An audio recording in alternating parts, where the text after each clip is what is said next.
Hi everyone, my name's Haylley Pittam and today with me I have Minnie and Sharleen.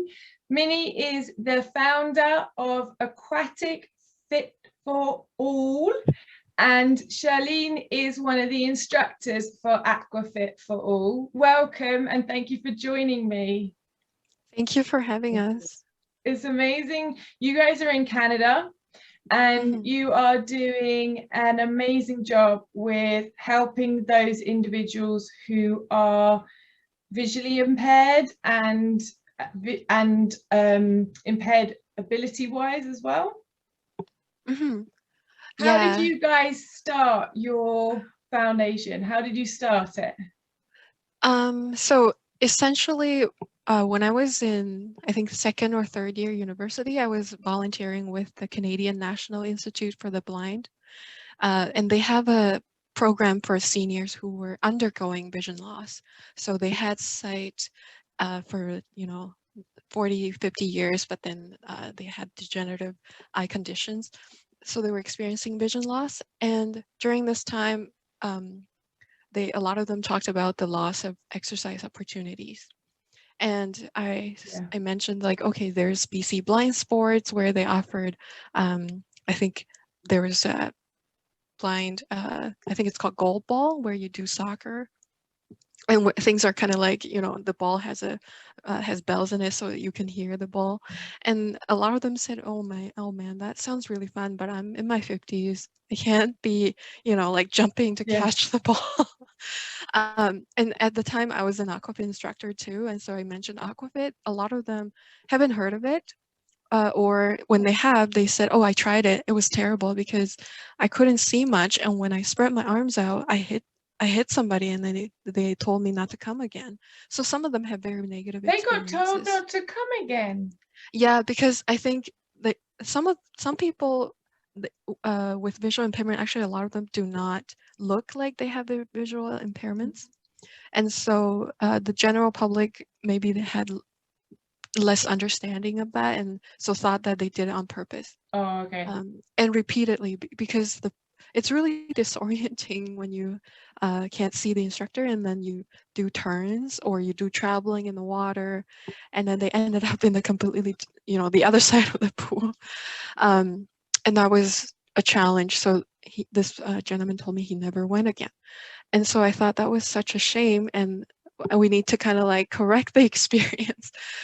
So I approached BC Blind Sports and I told them, oh, I can maybe write a grant or something to get a little program started. And so we started with as one program under BC Blind Sports called Aqua Blind.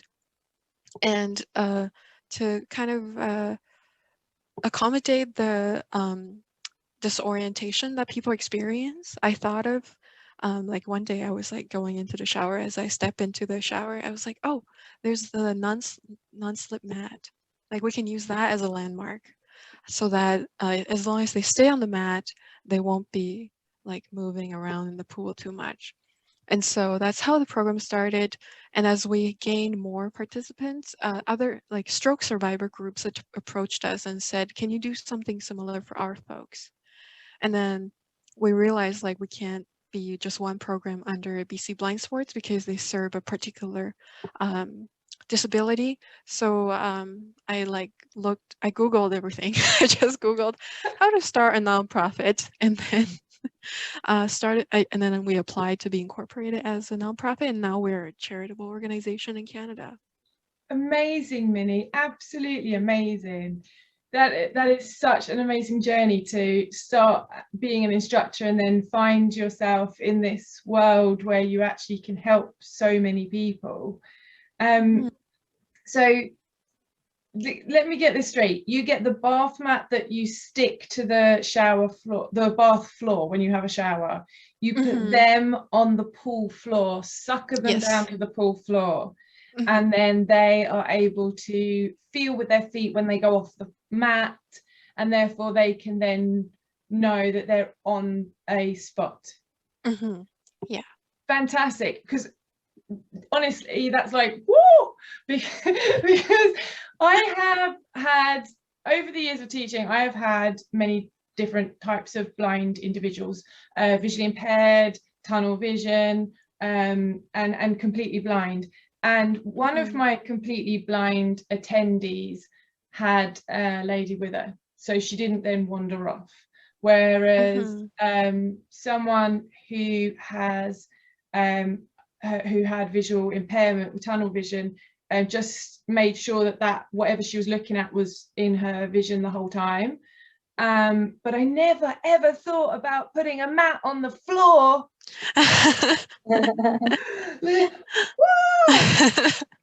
I currently have a lady at the moment who is favors going into the deep end and right, deep, because then she can float around and do whatever she wants and she won't bash into people. But I always watch her limit what she does, because she's not got her feet on the floor. She limits her actions because she's in a way not also guided to lengthen, or, you know, if I say different moves, she doesn't always, even though she knows what I'm saying, can't physically do it, and it almost needs someone to put her into that position for her to understand. Does that make sense? Does that make a bit more sense of what I'm trying to explain? But if she had something under her feet and I would say, okay, tap the back of the mat. Oh, Minnie, you've changed it. I'm taking it off the pool. Oh my God. Yay, that's great. Yeah. And we put all of these resources on our website so that people can see how we adapt our classes. Yeah, and similarly, we do this for the stroke class as well. Oh, so even with your stroke classes, you put the mats on the floor? Some of them, because some of them with a stroke, their vision is affected too. Yeah. I have a specific stroke class. Mine is called swimming after stroke, so that if they wanted to be able to swim as well, then I'm teaching them to swim as well as doing aqua fitness and aquatherapy. But I actually haven't had anyone with visual impairment over their physical impairment. I see. Yeah. But you're right, I should get the mat for them as well. I guess whoever kind of like wants it, we try to provide it for them. Yeah.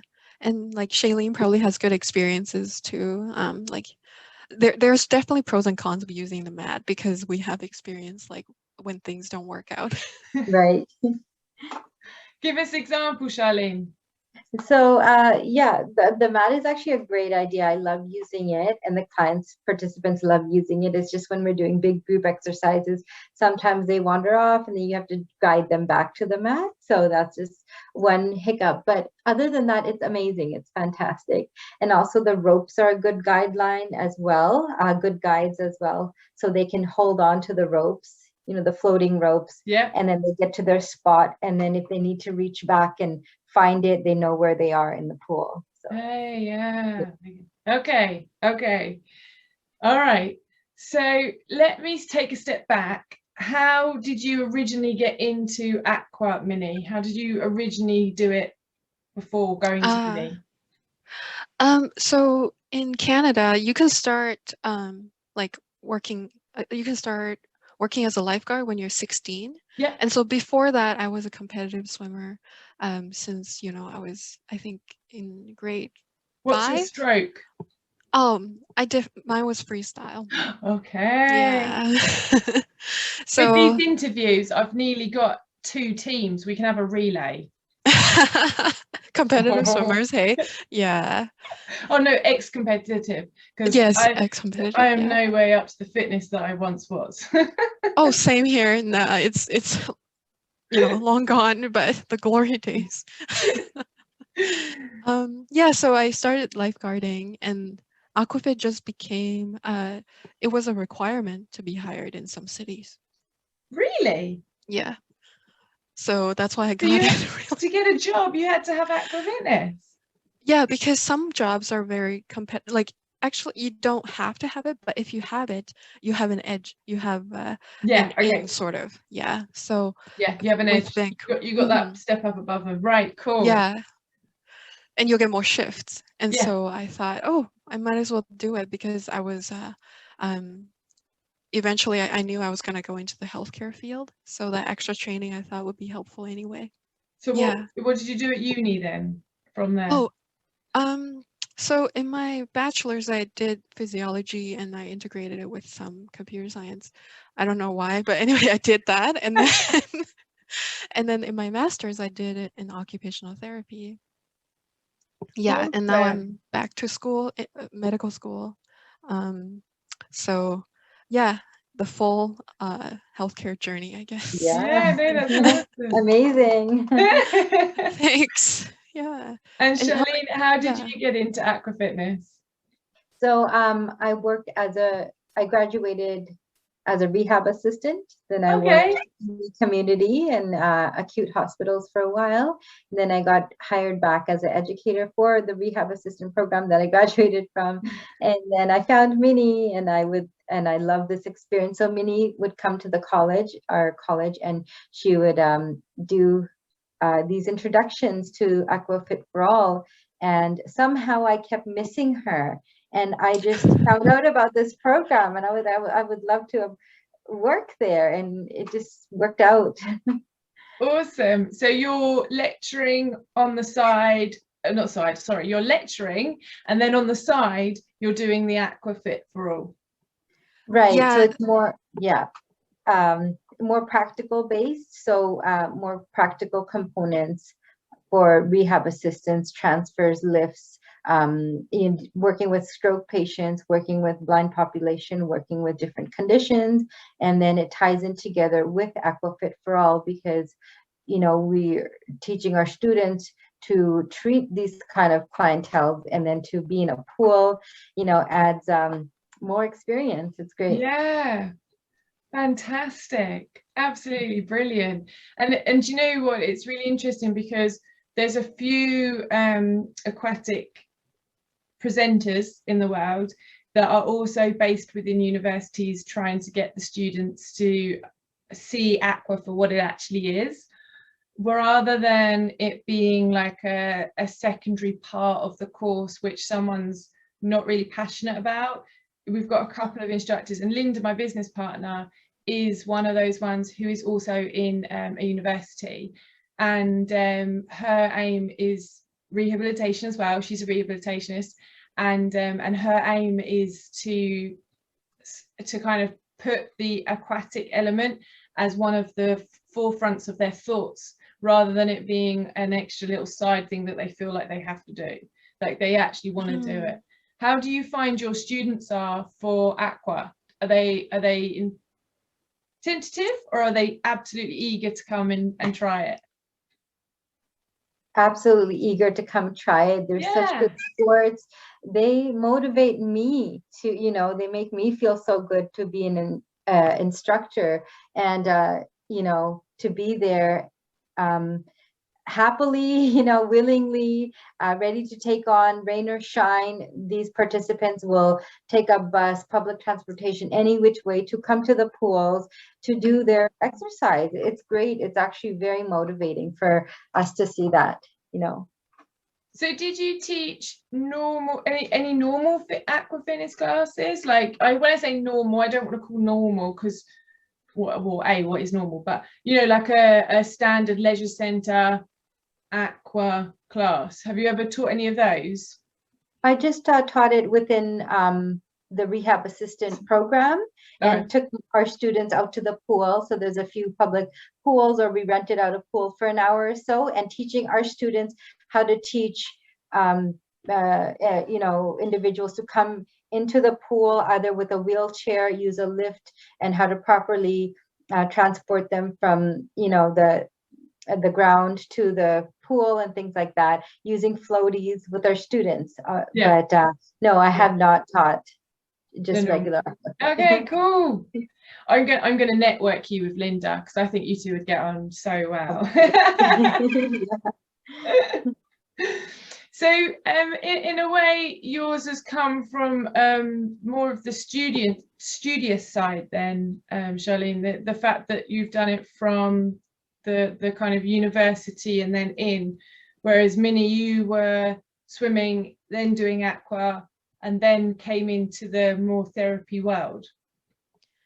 Yeah, I would say also I dabble in the academia role too, because I was appointed clinical instructor shortly after I graduated. I still hold the appointment, so I do like the earlier you were mentioning how aquatics is a secondary component. Yeah. So it's yeah, with the occupational therapy and physical therapy programs at at UBC, that's what it is. It's a secondary program, and I try to lead that component for the OT and PT students. But that's very much what they're hoping. They're just gonna stay that way. That's the program's sort of direction so far. How many students have you guys had? Like, you know, how many years of and development have you had then come through from start to finish? Have you seen them develop and then go on to being therapists as well, like yourselves, doing their own therapy classes? Yep. So for me, I when I was still in OT school, I did a couple of these workshops with my fellow students, and I had another instructor who was trained. There was another organization, I can't remember the name. There's a Canadian Aquatic Rehab Association. So I had somebody from there with me do a 2-day workshop, and one person is pursuing aquatic therapy for children with autism. Oh, wow. Yeah. Fantastic. But we only had enough funding for I think maybe 3 or 4 people, and so only one of them went on to do that more full time, whereas the others kind of do it on the side. How many classes do you have a week for your for everyone? Oh, for aquatics specific, you mean? Yeah, I know that now at the moment you're maybe in lockdown as such, but okay, let's say prior to the whole COVID scenario, let's say how many classes were being a regular thing for those attendees to come to? Oh, you mean the Aquavision and Aquablast? Mhm. They were once a week. Okay, fantastic. So regular once a week class coming. Did any of them have carers with them, or were they were they visually able enough to be able to do it themselves? So there was a mix. So some people would come with their partners, and some people would come with partners, family members, whatnot. And then some partners and family members would leave the clients in the pool, and then they would go swim and have a break. Yeah. And then we would be attending, and the volunteers, we have a great number of volunteers as well. They would help with the clients. And some of them just like to stay and help their partners. So it was a mix. I find that when I've got those who, because I also have some that are deaf, and obviously aging process, there's, you know, issues with hearing anyway. But I have had it in my class where I've had a visually impaired and a audio impaired. So I have to either be incredibly dramatic on poolside for the one that can't hear me, and I have to be incredibly verbal for the person that is visually impaired. And between the two of them, at the end, I'm exhausted. Aw. But how do you give the moves across? How, is there any tips that you could give to those who have got visually impaired people? Is there any tips that you can give for movement patterns and how you explain it? I would say extreme detail, to describe in detail exactly what you want them to do, use metaphors and things like that. And, you know, and if you have to do the hand over hand technique and show them, but describing in detail, being loud, you have the pool music going, or your background music going, you have other participants and public, you know, the public population in there as well. So being being very specific to what you want them to do, being loud, being clear, checking in, constant check-ins. Do you understand that? How does that look? How does that sound? Whatnot. So yeah, the communication is key, you know, and how you communicate, definitely. Yeah, definitely. In an interview that I did with 3 ladies that were called Triple Delight, they're called Triple Delight. One of them was saying about how she gets in the pool and like gets their knees, moves their knees for them, or gets them to feel her knees, to feel what the movement pattern is like. Do you have to do that with some of your attendees? Some of them. Yeah, I would say some of them we would have to show them exactly what we want them to do, and even get them to go to the edge of the pool, you know, hang on to the side, and while you're manipulating their extremities, their hands, legs, showing them where you want them, what you want them to do. Definitely, yeah. Amazing. Has there been any aquaphobic and visually impaired attendees?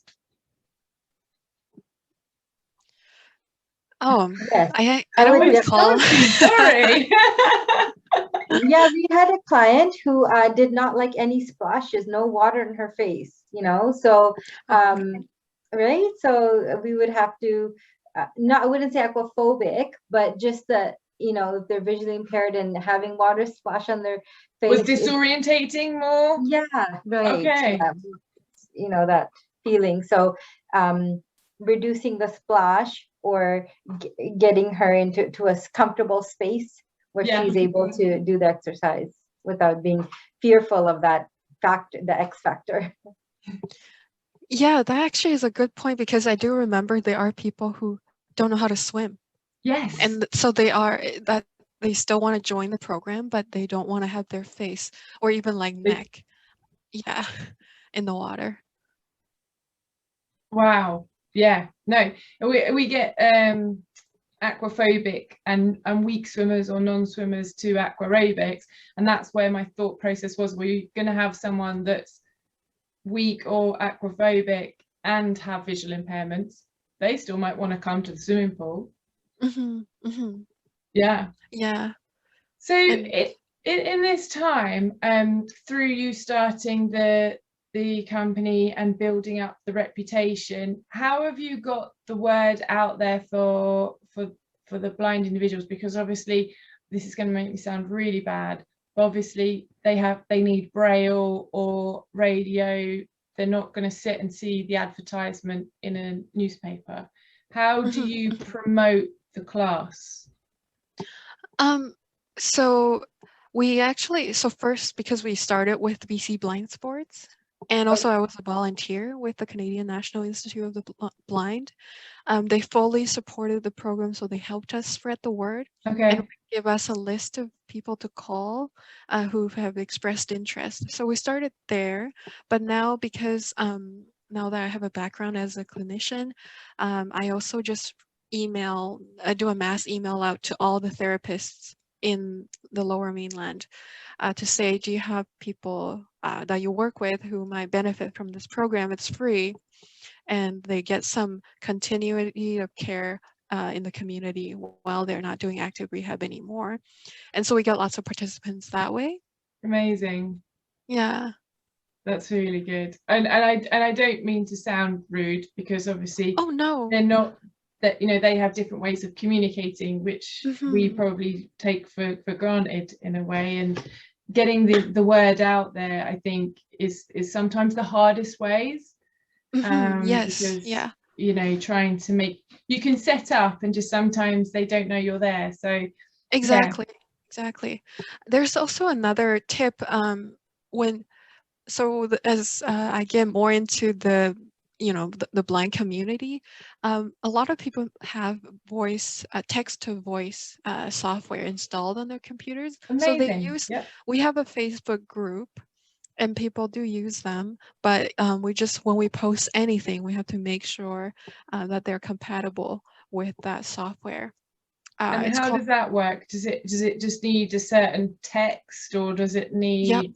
Yeah. So no pictures. It's actually like as plain as possible. And there are resources online that I was sent where as long as you follow these rules, then the software will work.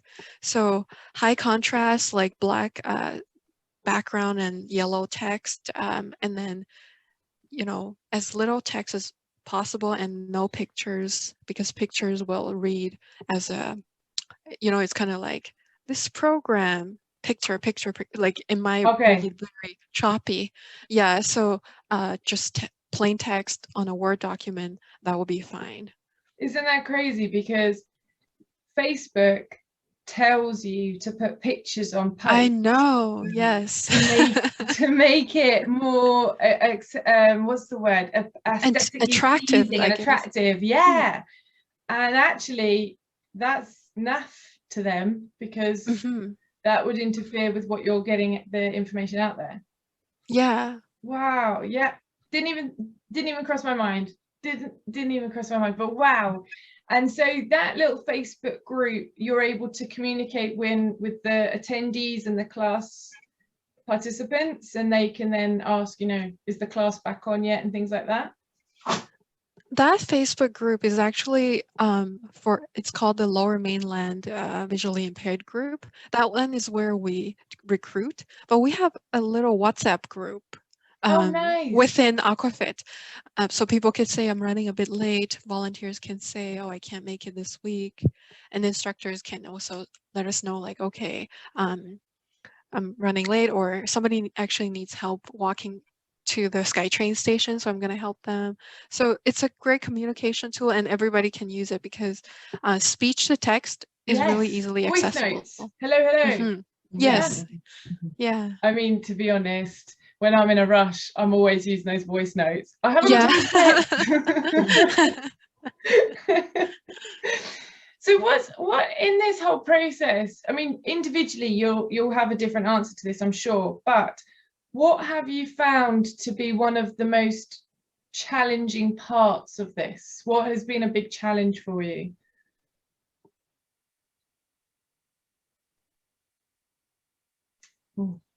I've stumped you. I think COVID, definitely. Yeah. You know, getting the participants out of the pool, definitely, because it adds a whole different structure to it.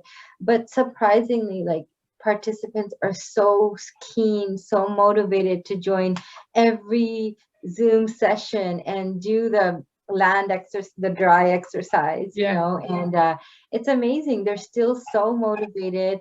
I would say more connected this way. We do a quick little check-in. Yeah, just keeping that community spirit going as well. And, you know, yeah, definitely. Virtual has been a very interesting one because, you know, we have got that way of communicating. We can be in the next road down from down from you and still be on the internet, or we could be like us, where I'm in the UK and you're in Canada, which is immense, but we still need that swimming pool. Yes.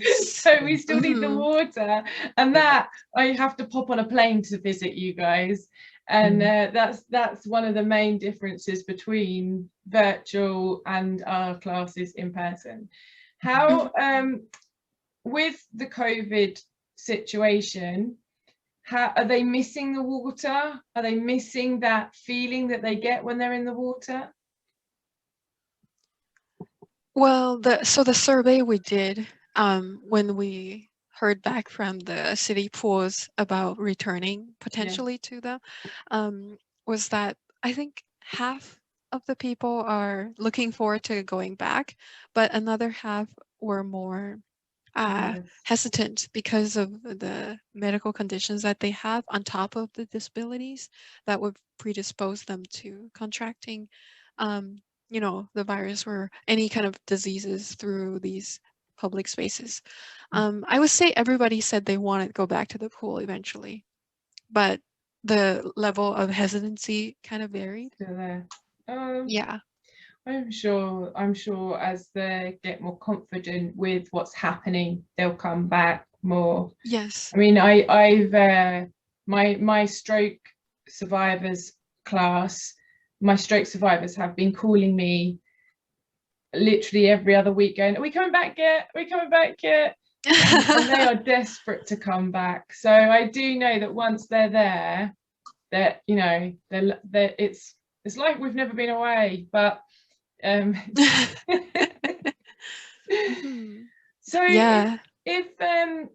If a student, if a instructor is trying to find information about this, how would they go about finding information? I mean, I know that, Minnie, you said that you did a lot of research when you first came out to look at the blind aspect to doing Aqua Fitness. And one of the things that I see more of with teaching courses or things out there, mainly in the UK, is they look at the kids element. So they go down, you know, courses will be out for kids with disabilities, but you don't find as many for adults. So if an instructor is looking for some advice or some guidance, where can they find you? Oh, well, we have our website, aquafitforall.org. We have all the program informations on there, as well as I think there's a resources tab where we share how we adapt our classes. And we have our contact information on there too, if they want to reach out. And speaking of the kids program, before the pandemic, we were going to start an aquatic literacy program, which we got funding for to try a different model of inclusion. So instead of having segregated classes, Yes, which is the norm here in Canada, I'm not sure about the UK, where the kid gets one-on-one with an instructor. Well, it depends upon their level of disability or ability, and also payment, you know, like. Oh yes, yeah. So in Canada, the public pools offer these, I would say, like a subsidized program for children with disabilities or youth with disabilities, where they get one-on-one instructions for half an hour for 8 weeks. That's the norm here. But a lot of parents have kind of mentioned the segregation is not ideal because the kids learn, there's no socialization with other peers. So, but then they also don't want their kid to be in a typical class with other kids who, or they might have to kind of like, you know, their kid is 12, but they have to be in the class with kids who are like 6, because that is a huge it's hard to communicate, and I don't think the kid wouldn't want to be in that class either. I mean, I wouldn't want to be in a class with like a bunch of 5-year-olds, right? If I'm 12. So we trialed this. We actually did a research, participatory action research project with the university to see what parents think inclusion should look like for their kids or their youth in the water. Minnie, can you send me the link to that, and I'll put that in the information about this, because that study would be a lovely one to look at. Okay, we just submitted our manuscript, so I don't know if it'll get accepted or not, but I'll send you the link to our research page. It's all on our website actually, but the results are not yet. The results have not been released, but I can tell you that the blended model is that we're going to have the typical classes that the city runs with a group of 4 to 5 kids, and then the child with the exceptionality will join the regular class, but they will have an additional, so our staff will be the additional support. So it's kind of like the education assistant in the classroom. So if the child requires one-on-one, then they will get that aside. But then we have a commitment we set a goal with the parents to say at least 50% of the time they will be in the regular program. And then, you know, that would be the goal that we work towards, is that they stay with the group 50% of the time. And then, you know, the other 50, they might get some one-on-one time to work on some sensory integration or other skills that they're working on. Yeah, so that's what we were going to trial before COVID based on our research, but it hasn't happened yet. It will come back. Oh my goodness. That's incredible. We have like, say for example 10 per class in an average swimming lesson, and you might have a kid that has ADHD in there, you might have a kid that's autistic, but then if the parent is insisting that the kid needs a one-to-one, they can get subsidized in the UK. So there is a little bit similar here to what you guys have got over there, but I don't think there is anyone that's offering the kind of service of that extra person attending to help that individual, which would be, you know, absolutely perfect. The swimming teacher would get more from it, the swimmer would get more from it as well. Yeah, and I think it's good because this extra, like our staff as the extra person doesn't have to attend to this kid if they're doing well with others. They can just support the entire I guess class of students, you know, so it's kind of like as needed based on the goal of how much time the parents set, because the goal could be as little as 20% of the time I'm going to spend in this regular program, because if the child needs a lot of one-on-one, they still can have that. So I like that flexibility that we can offer. Yeah, but we'll see how it works out. Well, I'll check in and see how it goes in about 6 months' time, when hopefully we've got a bit more normality back to life. Do you offer that same kind of service on a one-to-one for the adults as well? Do you ever do one-to-ones with the adults? I mean, I know that obviously in rehabilitation terms, we're more likely to do one-to-one, more and as well as groups. Is that what you offer as well, one-to-one bits? Not at the moment, because as a charitable, like nonprofit organization, we try to offer something that the people in the private sector wouldn't offer, and we kind of have some one-on-one in terms of when we're doing a group, say we're doing cross country in the water and then somebody needs one-on-one help, we offer that. But if they wanted to have one-on-one rehab with this physio or OT, we don't currently offer that. Would you like to? I guess maybe it depends on our instructor, because if they are willing and have the time to do it, we can offer it. But since we are kind of limited by pool space, since our pool spaces are donated to us. I didn't even think of that. Because we would very likely have to hire a pool if it was our own organisation. But if the leisure centre decided to put it on, then they've got control over the pool time, and then I suppose it would be then donated. I'm not sure, but the leisure centre would be putting the class on, so it'd be benefiting them. So that's how we would have it set up here. But you guys have your swimming pool time, that hour once a week is donated. Exactly. So we can ask for more times to be donated, but we're kind of limited by the cities. If say we want to do one-on-one, then you might, because you're a nonprofit, then they give you more leeway of like, okay, we can give you the entire time for free, but say if we do one-on-one, and that's still nonprofit, I don't know if that would be construed as kind of like one-on-one for profit. In that case, you'll have to book your own time.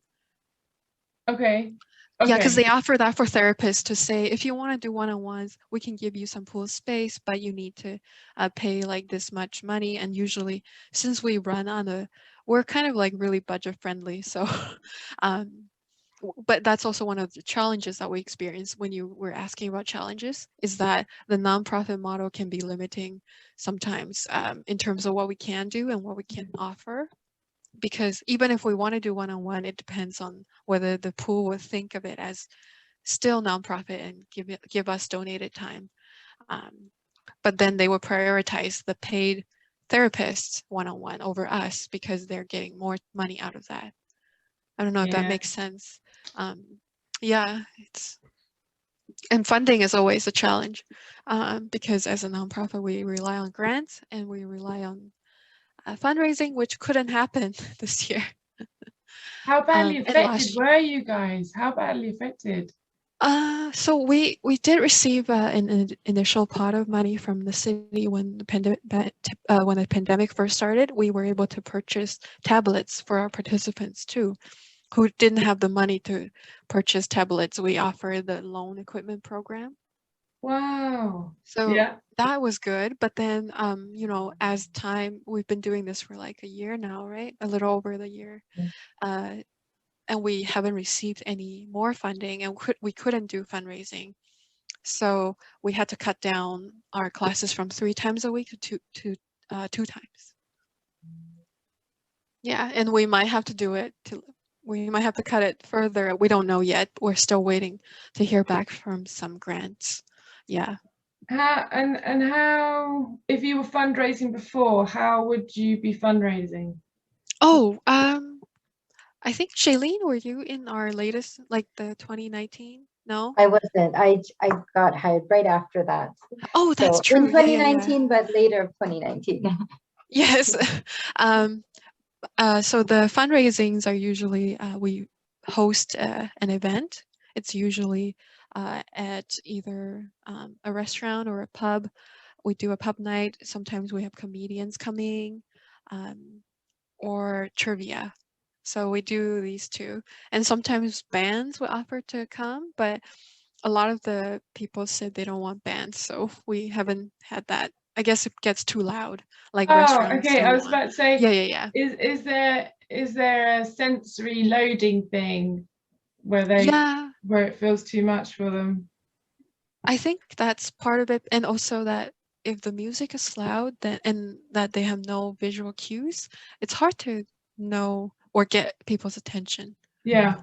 When it's so loud. So we decided not to do bands, but so far the trivia and the comedies have worked really well, and the local restaurants support us by offering like appetizers for free for the event, because we're raising money for a good cause. So yeah. Have you got a fundraising person? Have you got someone in charge of fundraising?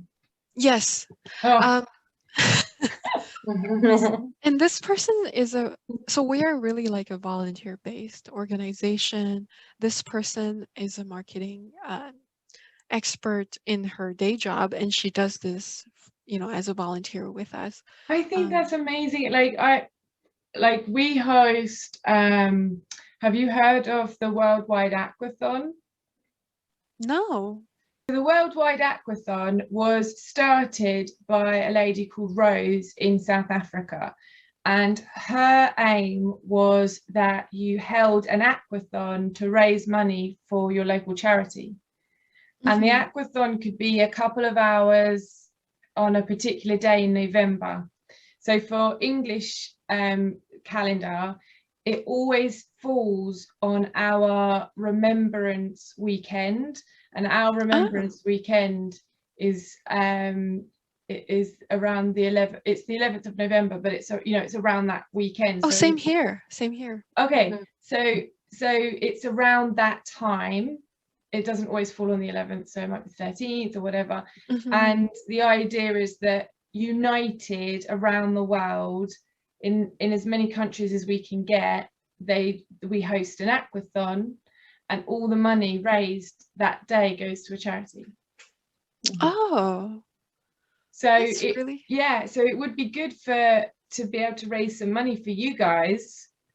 Oh yeah. See how we can connect with the aquatic community, because, you know, essentially I think the one, so we haven't done it, I haven't done it for a couple of years through the pandemic and pool availability and management and stuff like that, but there was 64 countries all doing it. Wow. So how does the aquathon work? Like, are we doing Aquafit for 2 hours? Yeah, so how I set it up was every half an hour was a different style. So there might be half an hour of aqua zumba, There might be half an hour of like boxing in the water. There might be half an hour of, so I did it for 2 hours, and I did half an hour each, was a different style of a class. And it doesn't matter whether, you know, anyone could come. It was just a charity event raising money.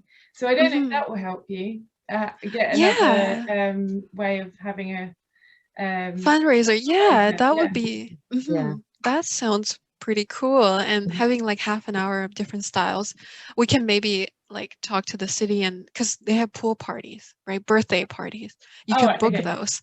Yeah. So maybe something like that, where we book like half the pool and maybe hopefully a discounted price, and then offer this kind of thing. Might be really fun, actually. And you might get more in people that are interested in, you know, just general aqua attending and seeing what kind of stuff you guys are doing as well. Yeah, I think that's a great idea. Great idea. Yeah. Although middle of the November, like we might, does it have to be that time? Because no, I mean, but for me, like I couldn't do it one year because the Remembrance weekend fell on something else happening as well, and so it was like no one would have come. Like it was going to be like probably 2 people rather than 20 people turn up, you know. So so I didn't do it that year, but you don't necessarily have to stick to that date if you wanted to use like that kind of period of time. It's all about connecting with the fact that we're all trying to aim to get more people aware of aqua aerobics. We're also trying to get more people aware of what we're doing, and we're raising money, and we're trying to get a community spirit going. So, you know, also like within, you know, the world of aqua, we want to help and support each other. So you know, we want to be there for you guys as well, knowing that you are a non-profit organization and you're there to help these individuals. You know, it's a part of helping others and supporting them as well for needing it, for needing the therapy in the water. Do you guys ever use equipment like noodles, dumbbells? What bits of equipment do you use? So we use noodles, dumbbells, floating dumbbells, hula hoops. We use step-up boards in the water, balls, duckies. So little rubber duckies are our favorite. The rubber duckies? Yeah, toss the duck game. And like, just anything we can incorporate and have fun and get a therapeutic session in, you know. Using fine motor, using different gripping styles, using range of motion, you know, in the water and things like that. So yeah, lots of equipment. Amazing. What's your favorite piece of kit though? I have a lot. I love working with equipment, but I think with the noodles you can do a lot. I love the weights. Noodles you can do a lot. To have fun with the hoop and the duckies. When we talk about hula hoops, are we hula hooping, or are you? It's usually a relay, so like a race. So we get 2 different participants to hold each side of the hula hoop, and they kind of they know where they are in space and in the pool, and they take it across to the other side of the pool, and they touch the rope and they turn around and they come back. So it's teamwork. They're motivating each other. Water walking, water running. Water walking, water running, whatnot. So yeah. And Minnie, what about you? I guess the little like rubber ducks are one of my favorites, because I went to this one class a couple of years ago, and that's when we bought them, because I thought it worked so well that these rubber duckies, people just like throw them, and then you can try to catch them with one hand, and then for the folks with strokes, they can try to like, you know, do it with one hand too. And so there's lots of ways to adapt it, and then you can make it into a team kind of thing where you would do grasp and manipulation of the like, you know, hand-eye coordination. So yeah, I really like the rubber duckies, and we also have these colored dots on the floor. Colored dots. Yeah, they're just like sinkers, or they're stuck yeah, to the floor. Sinkers. they're sinkers you can just like throw. Yeah. Those are good too, because you can just like you play some song, and it's like music chairs like that. You have to step on a dot when you stop the music. Wow. So how many dots have you got in the pool? Oh, well, if we have, say, 5 or 6 people, then we would just put 4 or something. And then people would, you have to leave somebody out. and then it becomes fun. Feeling for them on their feet. For like some of them, for the aqua blind class, that's what you can do. But for the stroke group, then they just look for the dots. And then the dots like will float around sometimes with movement. So you can get them to do the train. We do the train where your kind of like your hands are on another person's shoulder. Yeah. You just follow them around, and then the music stops. Everybody has to look for a dot. I like that idea. That's cool. Yeah. I do something that's a little bit similar, but obviously this is prior to COVID. We can't say that we can do it now. But everyone will be in a train with their hands on the person in front shoulder, and then they just do a little shoulder massage. Yeah. It'd be like hands on the shoulders and then circle your thumbs, and everyone would be like, ooh, ooh. Just that bit there. Oh, that's a great idea. Yes, that is. Yeah. Obviously, once everything's allowed to be touched. Yes. Yes, we're not quite there yet. Same, yeah. We are allowed to hug. Hug? We're allowed to hug our family now. Was that a direct guideline? You can now hug your family. Yeah. It was literally a thing that you can now give your family a hug. Yeah. Oh man. Because I guess if you don't live with them, yeah. Yeah. Before that, did you ever see these things on social media where someone would like have a shower screen, and then they would make 2 holes, and they would put the long-armed gloves in it, and then the person who would be like their relative would come, and they would stand either side of the shower screen, and they could then give each other a hug. Oh my.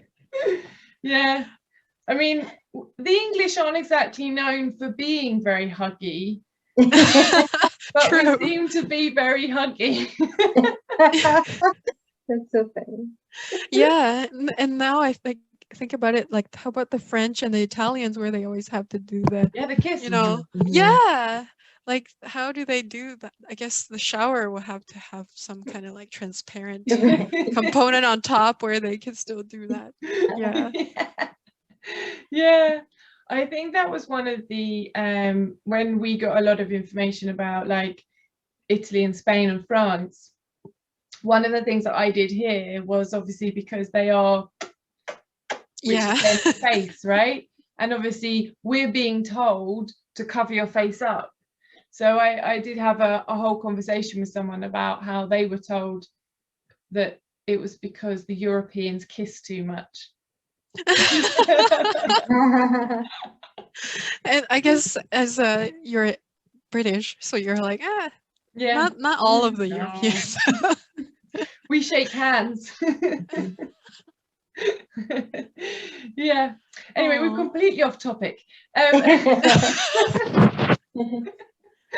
So with obviously you being doing other things like the lecturing and the classes as well, and the classes being one or 2 classes a week, and the non-profit element, there's so much in a sense going on, but at the same time there's not that much going on because of COVID, and how you're having to adapt and pivot because of the fact that you can't be in the pool. When are you likely to be able to be in the pool and fully functioning to how you would normally be?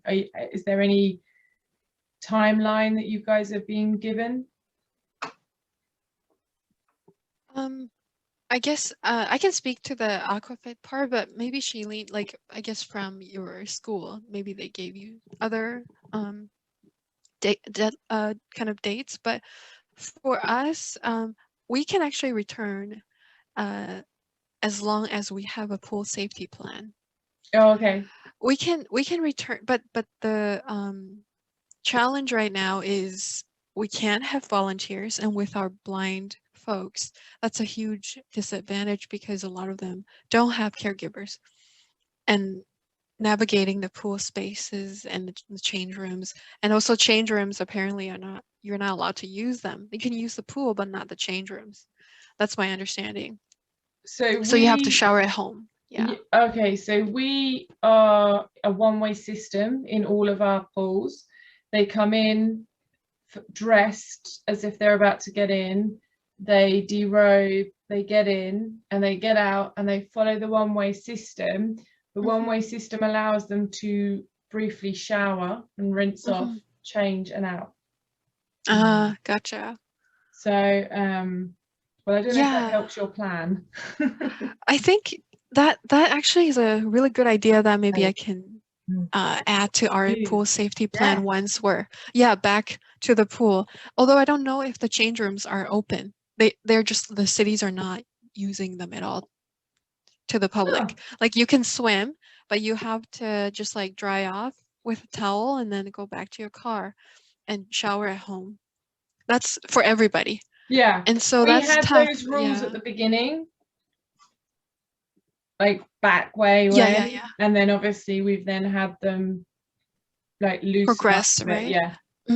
Yeah, I'm hoping when we get to that point, then we can offer that to our participants, because right now that, like, I don't even like to go to the pool that much now because I can't use the change rooms, and I don't live close to a pool, so I have to, you